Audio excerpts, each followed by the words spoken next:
అందరికీ నమస్కారం. అస్సలాము అలైకుం రహమతుల్లాహి బర్కాతు. మిత్రులారా, 1999లో నేను రాజకీయాల్లో అడుగుపెట్టాను. మా పెద్దాయన డాక్టర్ డి రామానాయుడు గారి కోసం.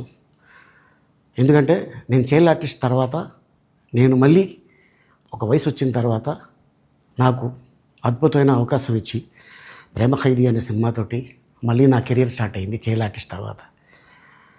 అలాగే వారు బాపట్ల నుంచి ఇలాగ నేను ఎంపీగా నుంచుంటున్నాను, నువ్వు రావాలి, నా క్యాన్వాస్ చేయాలి అనగానే తప్పకుండా గురుగారు, ఎందుకంటే మీ సినిమా తర్వాత నేను మళ్ళీ ఒక ఆర్టిస్ట్గా నేను ఎదిగాను, సో డెఫినెట్గా నేను వస్తాను అని చెప్పి వెళ్ళటం జరిగింది. అప్పుడు టీడీపీ హయాంలో దాదాపు ఒకే పార్టీలో 20 సంవత్సరాలు నేను ఉన్నాను.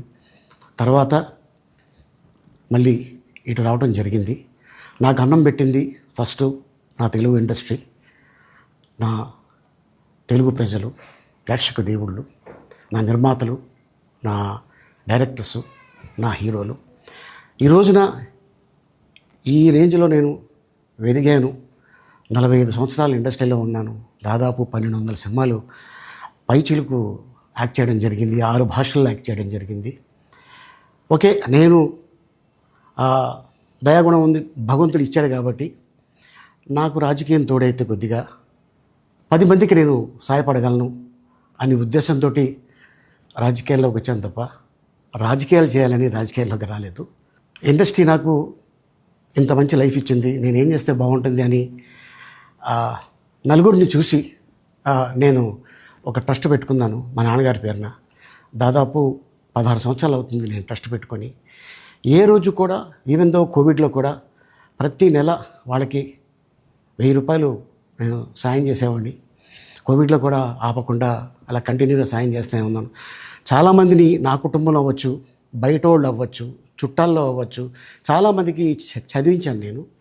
అండ్ అలాగే మా తల్లిదండ్రులు నాకు ఇచ్చిన ఒక గుణం అది అందరితో పంచుకోవాలని చెప్పి ఉద్దేశంతో నేను ట్రస్ట్ కూడా పెట్టుకున్నాను. నా ఇన్కంలో దాదాపు 20% నేను ట్రస్ట్కి ఇవ్వటం జరుగుతుంది. గతంలో కూడా చెప్పా, ఫారిన్ కంట్రీస్లో ఏదైనా ఈవెంట్స్ చేస్తే దాంట్లో నుంచి 60% ట్రస్ట్కి వెళ్ళి 40% నేను తీసుకునేవాడిని. సో ఇట్లాగా చాలా సేవలు చేసి ఉన్నాను కాబట్టి ఈ మాట కూడా నేను మీకు చెప్పుకుంటున్నాను.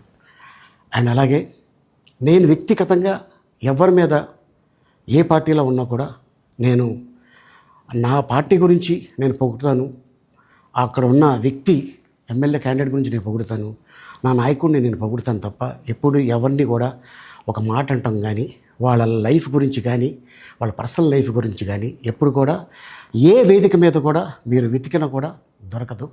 అండ్ అలాగే సో నేను ఈ రోజున మీ ముందుకి రావడానికి కారణం ఏంటంటే, నేను ఏ పార్టీ మనిషిని కాదు, ఏ పార్టీ సపోర్టర్ని కాదు, ఐఎమ్ జస్ట్ కామన్ మ్యాన్గానే ఉండి ఇక నా సినిమాలు, నా షూటింగ్లు నేను చేసుకుందామని చెప్పేసి అనుకుంటున్నాను.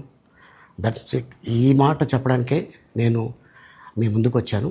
సో నేను ప్రతి 5 సంవత్సరాలకు ఒకసారి ఎలక్షన్లో మీరు వెళ్ళి ఎలా ఓటేస్తారో నేను కూడా ఒక కామన్ మ్యాన్గా వెళ్ళి ఓటేసి వస్తాను. సో రాజకీయాలకి స్వస్తి, గుడ్ బై.